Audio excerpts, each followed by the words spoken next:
Welcome to the Kino Cave, and today we're talking about X-Men First Class. We are back with the X-Men reviews, and I'm really excited for this one.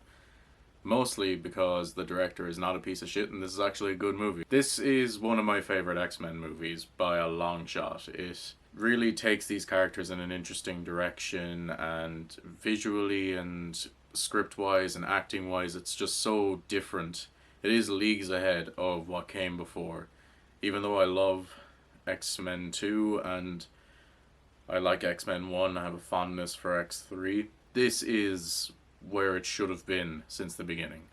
This is a pure comic book movie through and through. I've always found this film to be greatly inspirational to me as a filmmaker, and then also just as a person. I think the lessons in it are really interesting, and they're really good lessons that I take with me in day-to-day life, and I'll get into that a little bit as I go through the review. Taking it right off, I love the juxtaposition of the two openings to this movie.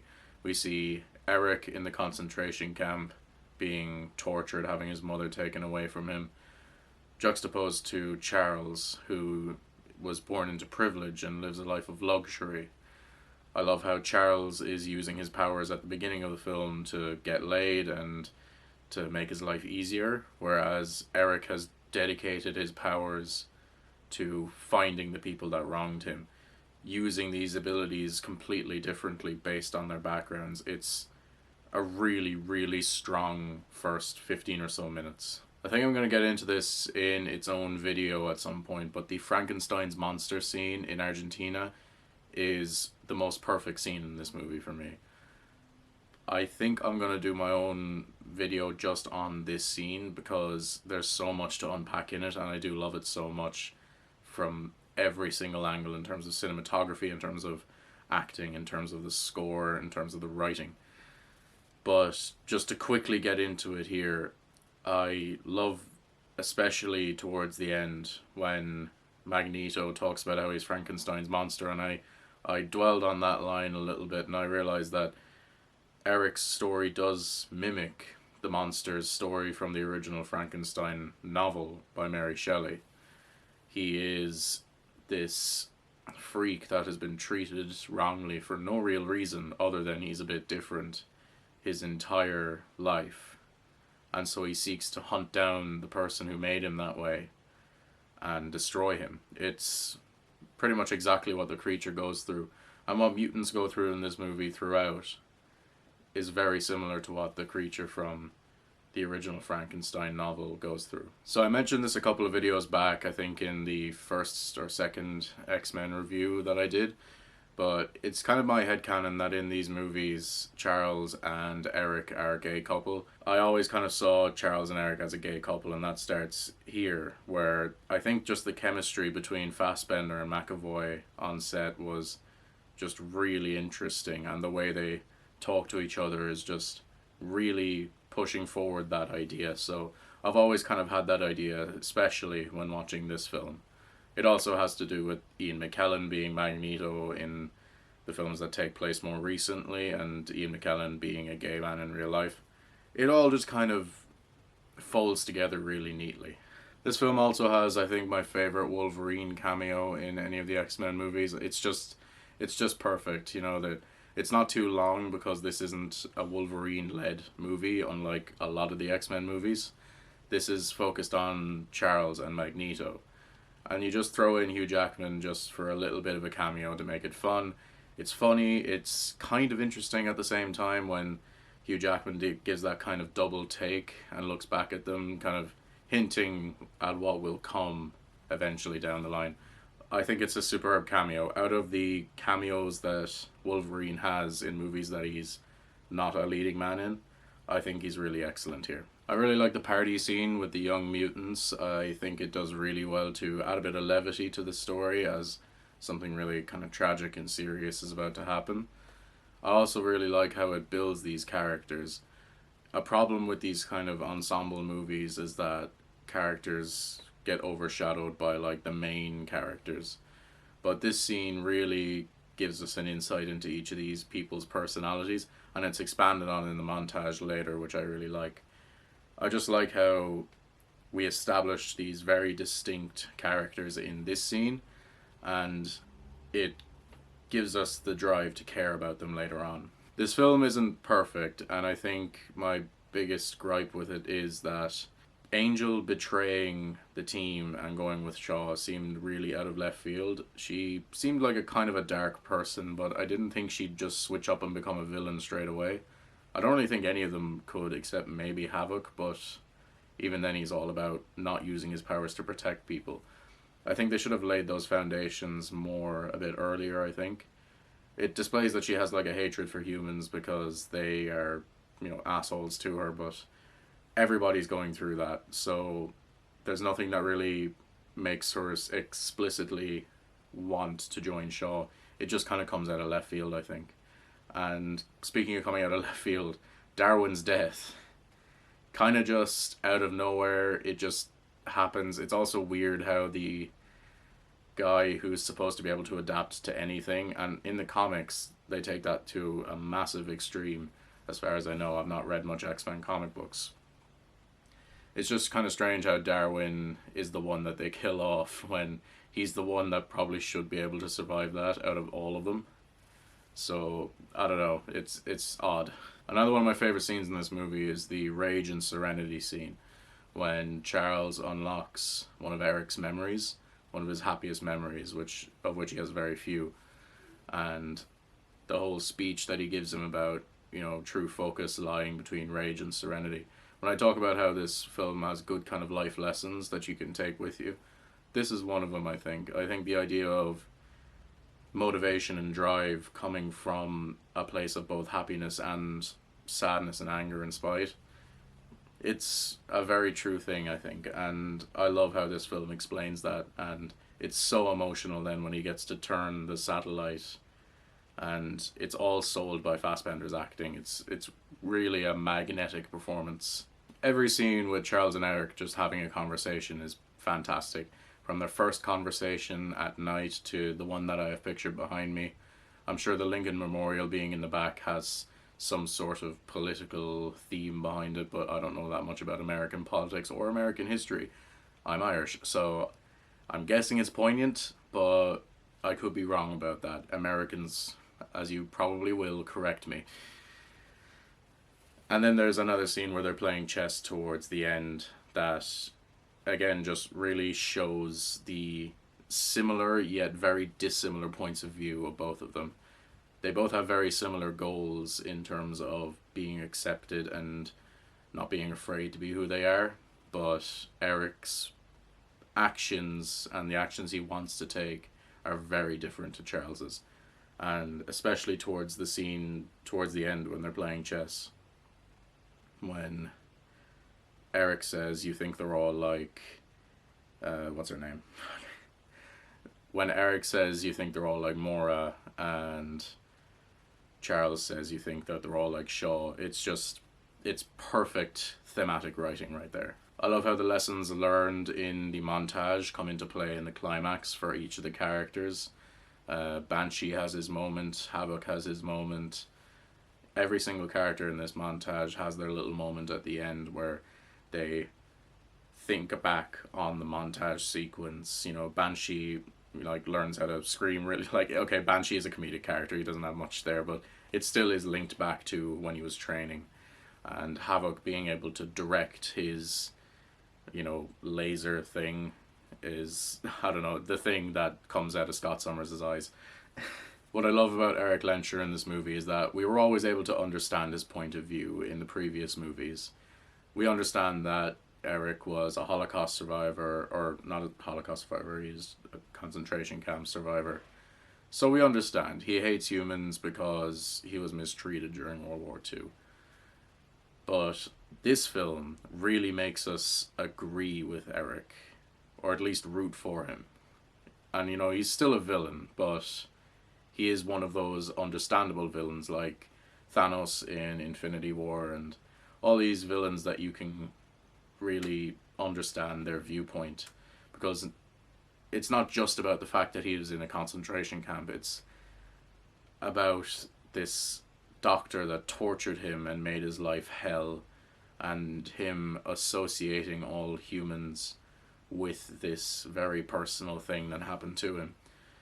You really get to delve into his psyche here because he is more of a main character here than he was in the previous X-Men movies, because he's not just a villain in this movie, he's also sort of a secondary hero up until the end. So we've got all the typical X-Men themes in this movie, like, you know, the themes of homophobia, which it's actually a complete coincidence that I'm putting this review out during Pride Month, but there we go. It's a really cool connection there that the X-Men, especially in this movie, can be related to members of the LGBT community. It's like scenes where Charles outs Hank because he, you know, reveals that he's a mutant, and Hank wasn't really ready for that. That's something that a lot of people in the LGBT community go through. This CIA guy is making fun of Angel and, you know, kind of goading her into showing off her mutant powers, which I think could relate a lot more to just what women go through in general. You know, you have those dickhead guys who like to, you know, think that they're owed like a show from women just because they're women. I'm bad at explaining this, but you know what I'm talking about, right? And I think the overall theme in this movie does tie into the LGBT experience. The idea of hiding yourself and that you shouldn't have to hide parts of yourself. You know, the X-Men are so malleable that they can be allegories for every marginalized community throughout history. But I think this movie really does show the more kind of LGBT side to it, where they're having to hide aspects of their personalities and hide aspects of themselves, being their abilities, in order to fit in with the rest of the world, because, you know, it can be related to things like religion or race, but you can't hide your race, and religion's a whole other topic. But I think specifically with members of the LGBT community, it's an aspect of themselves that they can choose to hide, but they shouldn't have to. Onto the more filmmaking side of it now, the cinematography feels really purposeful here, which I don't really get from the previous X-Men movies. I thought the visuals of X-Men Origins were okay, and the first three X-Men movies I think were fine. Like, it's a little bit basic. Some scenes are shot really, really well, and some just aren't. Some are just like mediocre. They're just whatever. It feels like they didn't really think about how interesting shots could be. But this film is the first X-Men movie in the franchise to really play around with the medium, especially adapting something like a comic book. I think Matthew Vaughn really does do the comic panel thing that Ang Lee tried with Hulk, and he perfected it here, especially in the montage sequence where you have scenes crossing over like panels in a comic book. Just a little bit on the acting. James McAvoy and Michael Fassbender are absolutely excellent in this movie. They're such standouts. James McAvoy is one of my top like 3 favorite actors of all time. I think he's amazing in these X-Men movies, regardless of the quality of the rest of them. I think he's amazing in Split and Glass, and there's other things that he's been in that I can't quite remember at the moment, but I love James McAvoy in everything he's in. And Michael Fassbender is absolutely fantastic here as well. I love his performance in this and in the Alien movies that he's in. He's a true standout actor as well, and an Irish actor, so we got Irish pride going here. I absolutely love Michael Fassbender, especially in this movie. He is truly the standout in this one. I like Nicholas Hoult, but he's no Fraser. He's no Kelsey Grammer, and I don't really see him eventually becoming Kelsey Grammer. Imagine if they got David Hyde Pierce to do it, but he'd be too old at that point.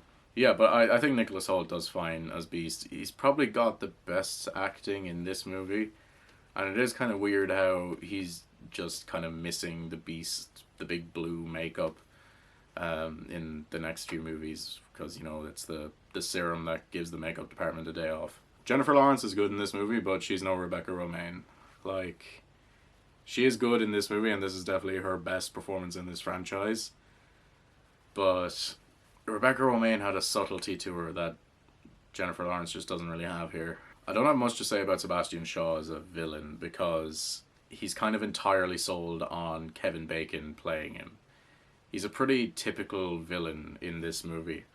And I guess it's more he's in service of Eric Lenscher's arc and, Magneto eventually becoming the villain.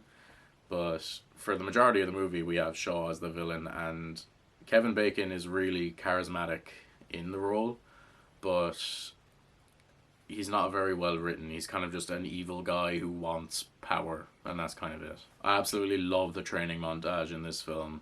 The training montage, track from the score is in my gym playlist. I love it. It gets me so pumped up all the time, and I love the way it's shot with that comic panel kind of a look, and it's great to see all these characters advancing their skills. It just feels truly X-Men to me. Another little gripe I have, I understand Mystique learning to love her body. That obviously has a lot of thematic weight, and it ties into the themes that I was talking about previously. And I think it's a really great overarching message of Mystique learning to love her blue body and stuff like that. But I'm kind of with Charles on this one. Can she put clothes on? Can we let her wear clothes?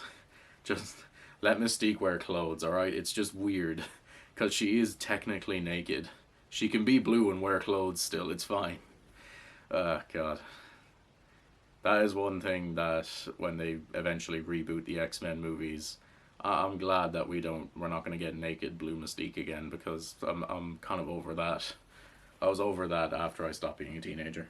I absolutely love the fits in this movie, the costume design for the 60s stuff. I love everything that Magneto wears throughout this movie. The turtleneck with the leather jacket, it's so good. And I also love the X-Men costumes. It's very much, harkening back to the original X-Men costumes, and yeah, it just fits perfectly. It's not silly, but it's also not super tactical and serious either. There's not a lot of unnecessary lines or anything like that, which would plague future X-Men movies. They're just really simply designed. They're all distinct in their own way. They all relate to the particular mutant's powers. It's great. Speaking on the costume design, I love Magneto's suit at the end. At the very, very end. It's very 60s, and it's colorful, and it's plain, and it's harkening back to the comic books. I kind of wish he had this in later movies, but it was not to be. The final thing I want to talk about in relation to this movie is the score. I think the score is absolutely incredible. Henry Jackman is an amazing composer. If you don't know him, because he's not like Michael Giacchino or Danny Elfman or John Williams. He's not that popular, but he's really, really good. He did this movie, he did Captain America Winter Soldier, he did Uncharted 4, and a bunch of other stuff that I can't even remember off the top of my head, but he's an absolutely excellent composer, so props to Henry Jackman for this score, because Magneto's theme is one of the best villain themes in a superhero movie for me. I absolutely love it. I love the kind of first class main theme. I mentioned the training montage theme, and even the Rage and Serenity theme is absolutely beautiful. I love this score, and I can listen to it all day long. So that was my review for X-Men First Class. Kind of a shorter one. There's not too much to touch on in this movie without getting really deep into it. I feel like this video could either be 15 minutes long, or it could be 40 minutes long. And I do want to make a video just on the Frankenstein's monster scene, so look forward to that sometime in the near future. Leave a like on this video if you liked it. It really does help. Let me know in the comments down below how you're feeling about the X-Men series reviews. Are you excited for Deadpool and Wolverine? I'm intrigued to see it, and I'm really enjoying going over these movies for you guys, so I can't wait to do more of these reviews. Subscribe for more videos, for more in the X-Men reviews, and for more talk about film in general, specifically comic book movies, and I hope you're having a really great day.